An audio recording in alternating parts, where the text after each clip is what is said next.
पहुंचते हैं, इन्हें देखिए, पहुंचते हैं, इन्हें देखिए। स्कूलों पर आप देख सकते हैं कि किस तरीके से करोड़ों रुपया।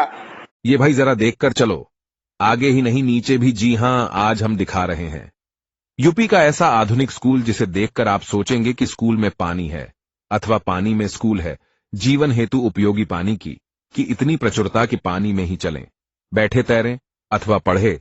तथा एक स्कूल ऐसा जहां देश के भविष्य नौनिहालों का भविष्य न बनाकर नाली का ढक्कन बनाया जाता है। ऐसा स्कूल देश की राजधानी दिल्ली में तो दूर विदेशों में भी मिलना मुश्किल है। ये यूपी का बस्ती जिला है जो कि सूबे के मुखिया के गृह जनपद गोरखपुर से सटा है। जब योगी जी की सरकार स्कूलों के कायाकल्प हेतु करोड़ों व्यय कर रही है तो विद्यालय तो आधुनिक होगा ही। इतने पर भी शिक्षा में सुधार न हो तो ये शिक्षकों व छात्रों के शिथिलता का परिचायक है। पानी की प्रचुरता से आच्छादित पहला विद्यालय सदर ब्लैक अंतर्गत प्राथमिक विद्यालय सरौली है, जबकि जनपद की नालियों को बंद करने हेतु ढक्कन निर्माण करने वाला स्कूल जनपद के कुदरहा ब्लैक का संविलियन विद्यालय मसूरिया है। दोनों विद्यालय को लेकर समाज सेवी चंद्रमणि पांडेय सुदामाजी द्वारा तैयार देखें ये रिपोर्ट। ये दिल्ली का नहीं अपितु हमारे यूपी का स्कूल है जो कि अमेरिका को भी पछाड़ता दिखाई देता है। आप देख रहे हैं कि यहाँ किस तरीके से स्कूल पहुंचने के पहले बच्चे हों या शिक्षक शिक्षिकाएं व अन्य स्टाफ हों, वो बाकायदा कसरत करके विद्यालय पहुंचते हैं। यानी उनका फिजिकल टेस्ट विद्यालय पहुंचने के पहले कंप्लीट हो जाता है। विद्यालय में पानी की पर्याप्त प्रचुरता है। जल संकट तो कहीं दिखता ही नहीं है, क्योंकि यूपी में राम राज्य है।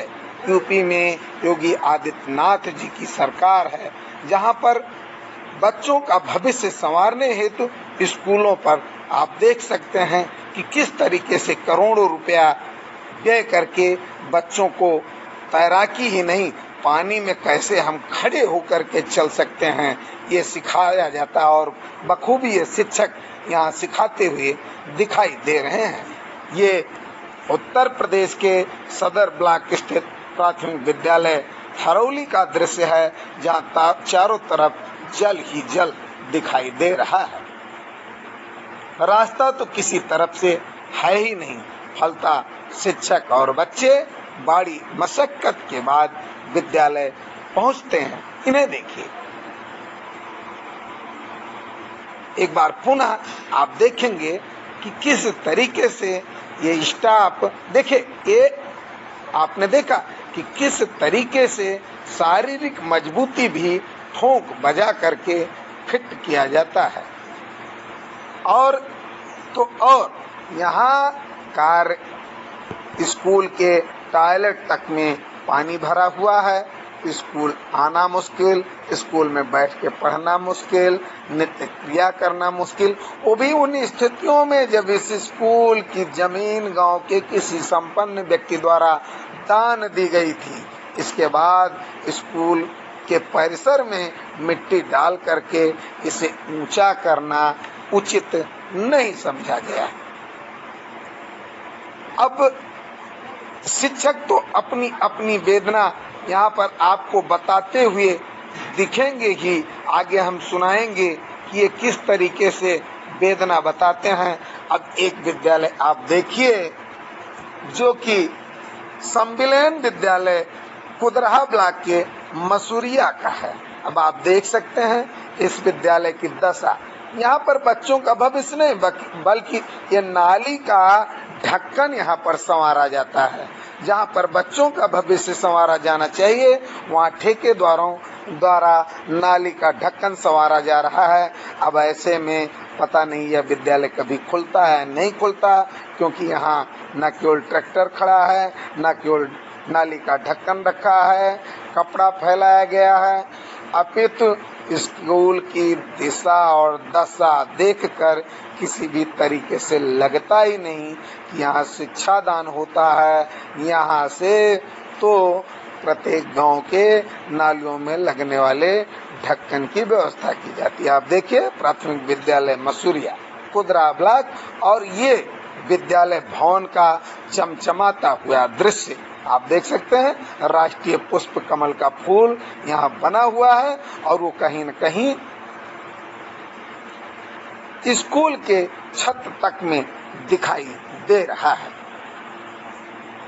विद्यालय की इस अव्यवस्था को लेकर शिक्षकों का कहना है कि उन्होंने ऑनलाइन शिकायत के साथ साथ लेखपाल, वीडियो उप जिलाधिकारी सहित पूर्व जिलाधिकारी से शिकायत किया, किंतु सिर्फ आश्वासन ही मिलता है। हालांकि नवागत जिला बेसिक शिक्षा अधिकारी ने कहा कि मामला संज्ञान में आया है, शीघ्र व्यवस्था में सुधार कराया जाएगा। देखें क्या कहा उन्होंने। कि वो नाली कहाँ बन रही, किनारे बन रही, जैसी बन रही है, क्योंकि छुट्टियां थी तो उसके बाद हम उसको जांच करवा के उसका जो भी होगा, अगर किसी कोई इसमें उस तरह से पाया जाता है तो उसके खिलाफ कार्रवाई भी कर लेंगे। नहीं, स्कूल तो अभी जैसे छुट्टियां थी ना, 2 तारीख 3 तक तो बंद ही था स्कूल। इसके बाद खुला है तो उसमें हम अभी बीओ साहब को उसको भेज के, जो भी वहाँ पे हैं डीसी हैं, जो भी वहाँ पे संबंधित लोग, उनको भेज के उस पर जांच करवा लेते हैं क्या तो उसका हो जाएगा, निदान हो जाएगा। Thank you. सूचना मिल गई है, उस पर हम जांच करवा के बीओ साहब से, अगर लो लैंड होगा वहाँ पे जो भी होगा ब्लॉक से करवा के, वहाँ पे मिट्टी पटवा के, और जो सड़क अगर मान लीजिए बारिश होगी, कई बार कटान हो जाता है, रोड क्षतिग्रस्त हो जाता है, तो वो हम उसको दिखवा के वो कार्रवाई करवा लेंगे उसको। नहीं, अभी तो स्कूल 3 तारीख से ही खुले हैं, बीच में छुट्टियां थी, तो अब 5 तारीख से हमारा सघन अभियान, मतलब ऊपर से डीजी सर का आदेश आया है, उसमें हम लोग पूरा विद्यालयों को सबको चेक करेंगे अच्छे से, साप्ताहिक रूप से हम लोगों को करना है। तो सघन अभियान चला करके जो भी शिक्षा के क्षेत्र में चीजें हैं, निपुण भारत का जो लक्ष्य है और कायाकल्प का है, हमारा प्रयास रहेगा कि जल्दी से जल्दी हम लोग उसको हासिल कर ले और जिले का जो है रैंकिंग में काफी सुधार हो, ताकि बस्ती जिले का नाम अच्छा जाए।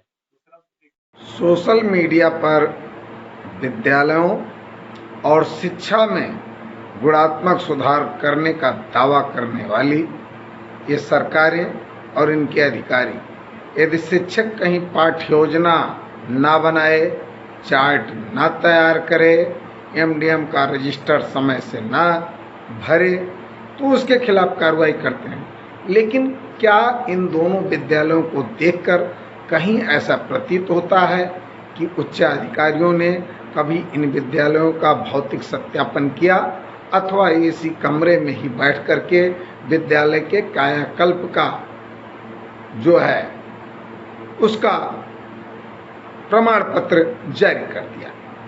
अगर इन्होंने मौके का स्थलीय निरीक्षण किया तो ये स्थिति कैसे? अगर निरीक्षण नहीं किया तो क्यों नहीं किया? ये बड़ा सवाल। वहां के जिम्मेदार अधिकारियों के विरुद्ध कार्रवाई होनी चाहिए ताकि भविष्य में ऐसे विद्यालय कहीं न दिखें। आखिर किसके आदेश पर, किसके निर्देश पर देश के भविष्य, नौनिहालों का भविष्य संवारने वाले इन विद्यालयों में ठेकेदार नाली का ढक्कन तैयार कर रहा है, वहाँ ट्रैक्टर खड़ा हो रहा है, कपड़ा फैलाया जा रहा है, और तो और करोड़ों रुपया व्यय करने के बाद जिस विद्यालय को आपने जलमग्न देखा है, वह विद्यालय उसी गांव के एक व्यक्ति द्वारा दान की गई भूमि पर बनाई गई है। अब बताइए, एक सामान्य व्यक्ति विद्यालय निर्माण हेतु जमीन दान करता है, लेकिन हमारे उच्चाधिकारी, हमारे जनप्रतिनिधि वहां पर मिट्टी कार्य नहीं करा पाए। ऐसे में नौनिहालों का पढ़ना तो दूर, विद्यालय तक आना जाना दूभर हो गया। दूसरी तरफ हम ये कहना चाहेंगे कि भारतीय जनता पार्टी के विधायक, सांसद हों, पदाधिकारी हों, मुख्यमंत्री, प्रधानमंत्री हों, कभी तो ये अपने 9 साल की उपलब्धियों का बखान करते हैं और कभी कभी ऐसी विसंगतियों के आने पर कहते हैं कि कांग्रेस ने जो 70 साल गड्ढा खोदा है वो एक दिन में नहीं भरा जा सकता। पहले तो ये कहने वाले कि 60 साल के बदले 60 महीना दे दीजिए, हम भारत को बदल करके रख देंगे। ऐसे लोग अब जब करीब 120 महीना सत्ता पाए हो जा रहा है, तो इन विद्यालयों को देख के लगता है कि देश का दिशा और दशा बदलना तो दूर, ये शिक्षा की नींव, देश के भविष्य संवारने वाले प्राथमिक विद्यालय की दिशा और दशा नहीं सुधार पाए हैं। और ना ही ये सुधारना चाहते हैं। प्राथमिक शिक्षा में पूर्ववर्ती सरकार भी इन अव्यवस्थाओं के लिए दोषी है। प्राथमिक शिक्षा में सुधार न करने के पीछे इन सरकारों की सीधी मंशा है कि जिस दिन शिक्षा की नींव मजबूत हो जाएगी उस दिन इनके राजनीतिक सत्ता की नींव हिल जाएगी।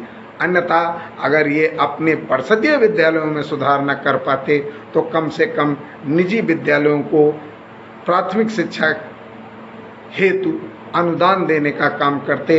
आजादी के बाद से आज तक एक भी निजी प्राथमिक विद्यालय को किसी भी प्रकार का ग्रांट न मिलना, अनुदान न मिलना यह सिद्ध करता है कि सरकार शिक्षा की नींव को यूं ही दलदल में रखना चाहती है। जरूरत है देश की जनता को जगने को का, क्योंकि खैरात से आपका भविष्य नहीं बनेगा। आपका भविष्य बनेगा शिक्षा से, चिकित्सा से, रोजगार से। और जब इस देश की शिक्षा और चिकित्सा मजबूत हो जाएगी तो हम स्वावलंबी हो जाएंगे। मैं चंद्रमणि पांडे, 307 विधानसभा, रैया।